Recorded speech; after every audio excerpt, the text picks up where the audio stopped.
Baik, assalamualaikum warahmatullahi wabarakatuh.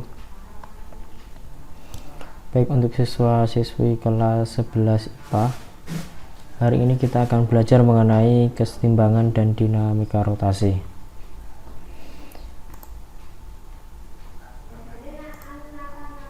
Untuk bab kesetimbangan dan dinamika rotasi, kita ada 3 subbab ya. Jadi ada kesetimbangan benda tegar, ada torsi, dan juga ada titik berat.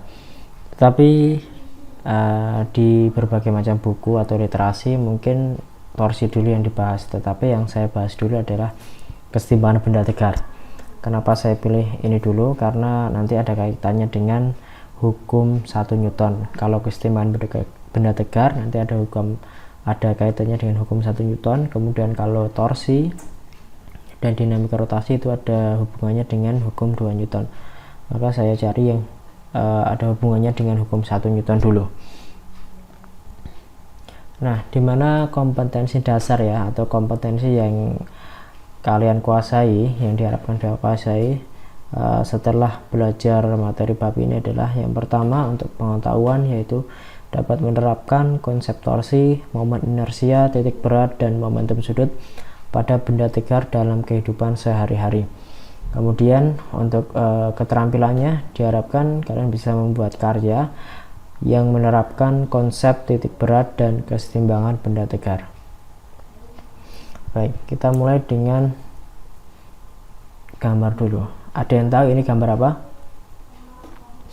Ya benar, ini adalah gambar suatu tower crane ya. Nah, sebuah tower crane ini sangat membantu pekerjaan konstruksi bangunan. Nah, gunanya untuk apa sih? Dia digunakan untuk mengangkat dan memindahkan material bangunan. Nah, ketika tower crane ini mengangkat benda atau material bangunan, ternyata alat itu masih tetap stabil dan berdiri kokoh. Nah, kenapa bisa demikian? Oke, nanti kita akan pelajari di bab ini. Nah, halnya yang sama juga ada 2 orang yang bermain. Ini ada ayahnya, ada anaknya. Nah, lihat posisinya kan berbeda kan? Ada yang dekat sumbu rotasi, ada yang berjauhan. Nah, kedua orang ini beratnya kan berbeda, namun mereka bisa bermain jungkit-jungkit. Nah, kenapa demikian? Kita akan belajar juga di bab kali ini. Kemudian yang ketiga, di sini ada bangunan yang kelihatan aneh ya. Di sini tidak ada penyangganya. Di bagian ujung ini tidak ada penyangganya. Nah, model bangunan seperti ini adalah model bangunan cantilever ya. Bangunan yang tidak roboh, padahal di bawahnya tidak ada tiang penyangga. Nah, hal ini juga akan kita pelajari konsep-konsepnya di bab ini. Kemudian, nah, syarat kesetimbangan benda tegar. Yang pertama, tentu kalau kita tahu kesetimbangan harus gayanya sama dengan 0. Nah, sigma F sama dengan 0, ini adalah hukum berapa Newton? Ya, hukum 1 Newton. Resultan gaya sama dengan Newton. Tetapi dalam kesetimbangan benda tegar ada syarat yang kedua, yaitu sigma tau sama dengan 0 atau momen gayanya sama dengan 0. Apa itu momen gaya? Oke, nanti dulu. Oke, misalkan ya, untuk syarat yang pertama, di mana kesetimbangan benda tegar itu berlaku di benda titik ya. Maksud dari benda titik adalah suatu benda yang sangat besar, kita gunakan gaya di suatu titik atau di suatu ruas yang sama. Misalkan ada seorang mendorong mobil dengan gaya 7 Newton, ternyata mobilnya diam, otomatis ada gaya yang melawannya juga sebesar 7 Newton, maka dia bergerak. Ini di sumbu X. Misalkan kemudian kalau mobil diangkat ke atas dengan gaya 10 Newton, tetapi mobil juga masih diam, otomatis mobil ini juga memiliki gaya berat sebesar 10 Newton juga. Kemudian, nah, sebuah bendanya itu 7 kg, otomatis kalau dia di bumi pasti dia punya gaya berat ya, gaya berat W. W itu apa? Massa kalikan percepatan gravitasi. Percepatan gravitasi Nilainya berapa? 10 ya, 7 kali 10 70. Nah, kenapa benda diam? Karena ada yang namanya gaya normal ya, ingat gaya normalnya besarnya juga sama, yaitu 70 Newton. Gaya normal itu gaya yang bersentuhan pada bidang yang tegak lurus ini. Nah, sigma F nya juga 0.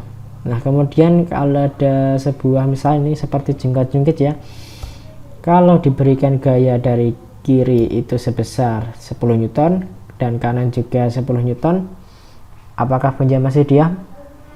Iya, masih diam. Kenapa? Ya, arahnya sama, arahnya berlawanan, tapi masih di sumbu yang sama. Nah, tetapi berbeda jika kita berikan dari arah yang berbeda. Satu 10 Newtonnya arahnya ke bawah, satu di sisi lain ke atas. Apakah benda akan diam? Walaupun besar gayanya sama nih. Ternyata tidak, yang satu naik ke atas, yang satu turun ke bawah. Maka dalam hal ini berlakulah momen gaya. Momen gayanya tidak sama dengan 0. Nah, untuk konsep torsi, nah misalkan ada suatu jungkat-jungkit ya, jungkat-jungkit kita pasang porosnya itu di agak ke samping ya, agak ke samping. Yang bagian pendek ini 1 meter, yang bagian panjangnya 4 meter. Nah, kemudian diberilah beban yang bagian pendeknya itu sebesar 4 kg. Kira-kira yang lengan satunya berapa? Oke, dia masih bisa pakai perbandingan saja. Ini 41, berarti ini 4, ya 1 kg. Misalkan kalau 8 kilo, keadaannya masih sama, berarti ini berapa? Ya, tepat sekali, 2 kilo. Nah, misalkan untuk soal yang tadi, sebenarnya konsep torsi itu tidak hanya sebatas gaya yang diberikan ya, jadi cuma bukan perbandingan juga. Nah, kalau kita analisis di satu sisi ini 8 kg, otomatis dia punya gaya ke bawah ya, atau gaya beratnya sebesar 80 Newton dan juga 20 Newton. Oke, 80 Newton dan 20 Newton. Tetapi torsi itu ada kaitannya dengan yang namanya sumbu putarnya.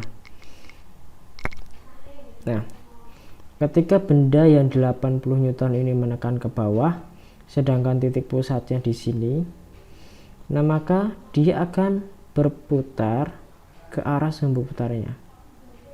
Oke, ke sini ya. Ini sama.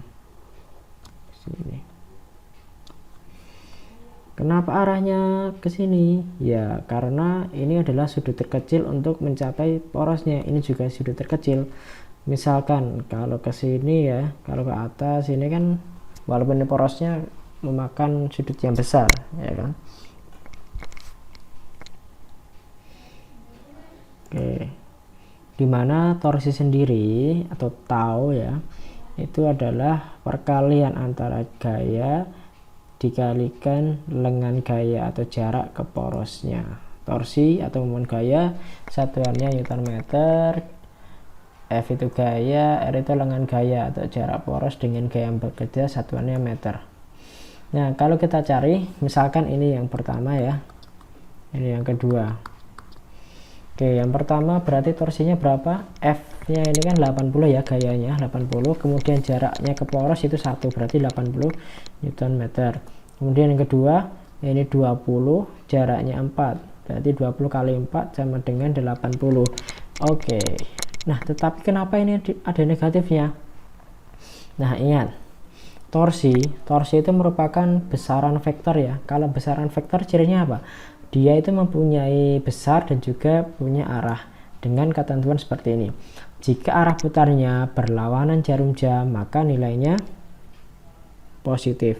Kemudian jika arah putarnya searah jarum jam, maka nilainya negatif. Oke, untuk yang 80 ini ya, 80 ini apa? Ini kan berlawanan ya, berlawanan maka nilainya positif. Kalau yang ini kan searah jarum jam, maka nilainya negatif. Nah, kemudian torsi totalnya bisa kita hitung. Torsi totalnya adalah sigma tau sama dengan tau 1 plus tau 2. 80 tambah min 80 sama dengan 0. Maka sigma taunya sama dengan 0. Nah, kemudian syaratnya cuma satu. Yang satunya mana? Sigma F-nya. Oke, sigma F kita buktikan. Nah, ini kan gaya ke bawahnya berapa? 20 ya. Ini juga 80. Misalkan kalau ke bawah negatif, berarti minus 80 ditambah minus 20. Maka ini minus 100. Nah, kalau dia diam, terus gaya yang 100 di mana? Oke, gaya 100 adalah gaya normal poros ini. Gaya normal poros ke batangnya. Gaya normalnya. Besarnya berapa? Besarnya sama. Ya, 100, cuma nilainya yang berbeda.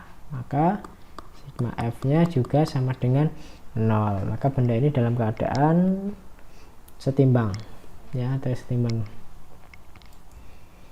Oke, kemudian besar torsi. Misalkan ada jenggot-jenggot, yang satu besar torsi ya. Ini gaya F, ini namanya R ya. Jadi F itu gaya yang bekerja pada suatu benda. R-nya itu jarak dari gaya ke porosnya. Oke. Nah, ini saya jelaskan dulu. Kenapa ada muncul atas ini kan F dikalikan R, sedangkan yang bawah tau itu momen gaya itu F dikalikan R sin theta. Nah, R sin theta, sin theta ya, sin theta muncul. Sin theta muncul ketika gaya yang bekerja itu tidak tegak lurus dengan lengan gayanya. Kali ini kan tegak lurus ya kan? Ya kan, tegak lurus. Kalau tidak tegak lurus atau membentuk sudut, maka kita berikan sin theta. Nah, misalkan kalau tegak lurus kan otomatis sudutnya 90 derajat. 90 derajat, sin 90 derajat sama dengan 1. Maka cukup kita tuliskan kalau gayanya itu tegak lurus dengan mau panjang lengannya, cukup pakai yang ini. Kemudian terus gimana dong kalau nggak searah? Oke, kalau nggak searah berarti ini otomatis membentuk sudut dong. Iya, ini membentuk sudut namanya alfa. Ingat, kalau torsi itu kita harus cari gaya yang tegak lurus dengan porosnya. Oke, berarti kita harus uraikan ya gayanya. Berarti yang tidak lurus ini. Nah, kita keurutkan ke yang ini namanya sumbu apa? Sumbu Y. Ingat, kalau diproyeksikan ke sumbu Y, maka otomatis ini harus dikalikan sin. Oke. Ingat, kemudian kalau diproyeksikan pada sumbu X, dikalikan apa? Dikalikan cos ya. Nah, oke, seperti itu. Nah, kemudian arah torsi. Nah, jadi persamaan torsi yang sesungguhnya adalah ini. Pakai sin theta ya. Kalau tidak pakai sin theta berarti arahnya tegak lurus ya. Nah, jadi torsi bisa positif, bisa juga negatif. Nah, besar vektor maka memiliki arah. Kemudian torsi sendiri memiliki aturan tangan kanan, di mana arah ibu jari ini menunjukkan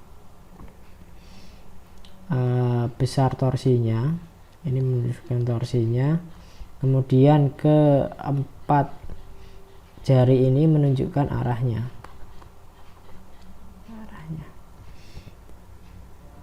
Arah putar.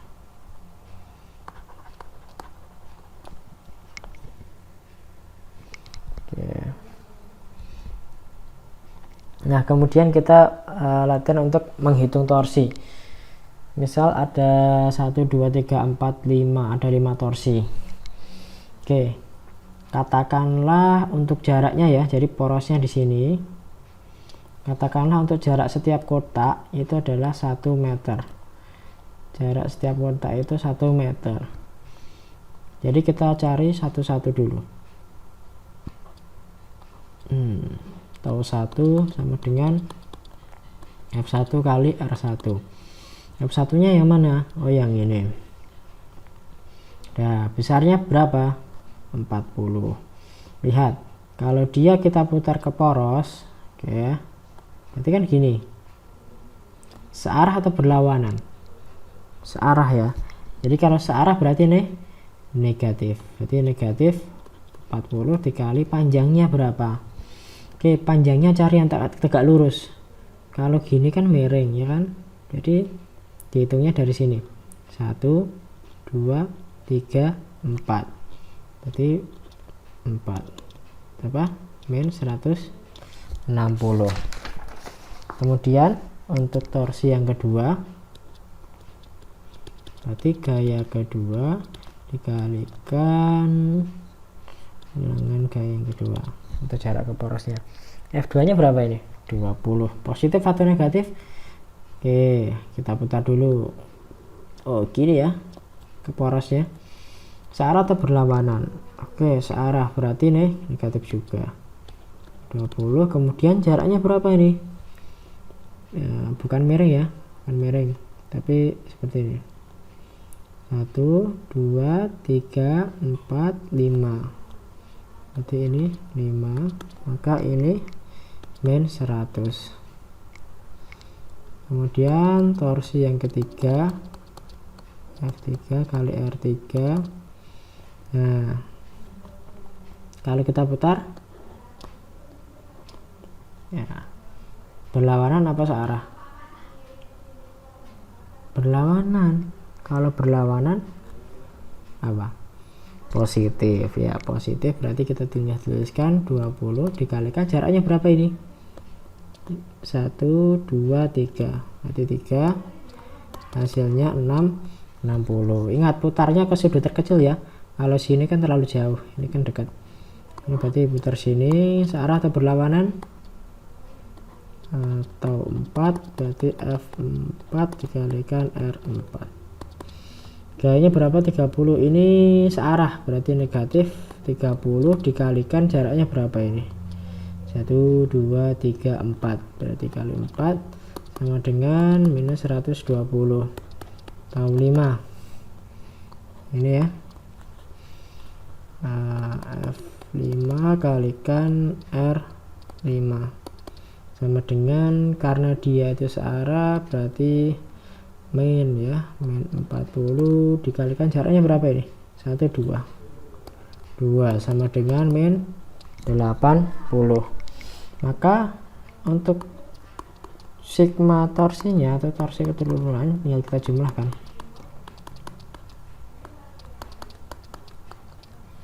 Oke, min 160 ditambah min 100, kemudian ditambah 60 ditambah min 120 ditambah min 80 sama dengan nanti dapatnya negatif 400. Satuannya apa torsi? Newton meter. Nah kalau misalkan di soal dicari berapa besarnya, oke, besarnya cuma 400. Kemudian ditanyakan arahnya gimana? Arahnya ini negatif, berarti apa negatif itu? Arahnya berarti searah jarum jam. Oke, seperti itu. Oke, misal itu lagi ya, ini terakhir. Oke, untuk contoh soalnya. Oke, di sini ada sebuah batang disangga oleh dua benda berbentuk segitiga, di mana ada benda beratnya, masanya 9 kilo. Oke, jaraknya 2 meter. Ya, ini dari sini 2 meter. Kemudian masa papan 1 kilo. Berarti papan ini punya masa 1 kilo. Panjang papan 8 meter. Otomatis ini ke sini apa? Setengahnya ya.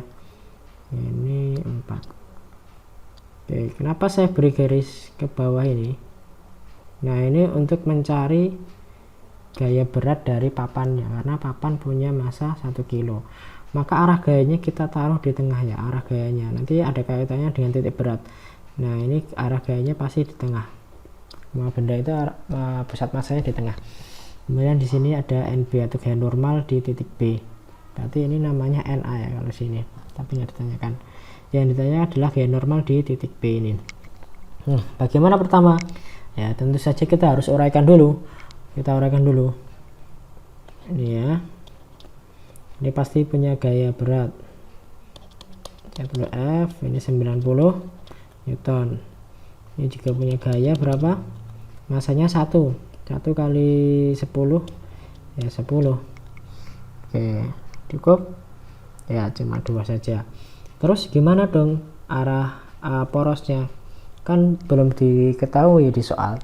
Nah, cara menentukan arah porosnya di mana itu adalah cari yang tidak diketahui dan tidak ditanyakan. Yang tidak diketahui dan tidak ditanyakan cuma di titik ini ya, misalnya di titik A ini tidak diketahui dan tidak ditanyakan, maka kita berpatokan pada itu, berarti porosnya di sini. Untuk misalnya ini 1, ini gaya pertama, gaya kedua, ini bisa saya ubah ya menjadi gaya ketiga, boleh, sama saja. Nanti kan arahnya nanti seperti ini ya kan, ini juga seperti ini akan ini ya. Ingat, dia itu berputar dengan sudut 90 yang terkecil. Ini kan 90, ini juga 90. Kalau ke bawah ini kan terlalu besar sudutnya.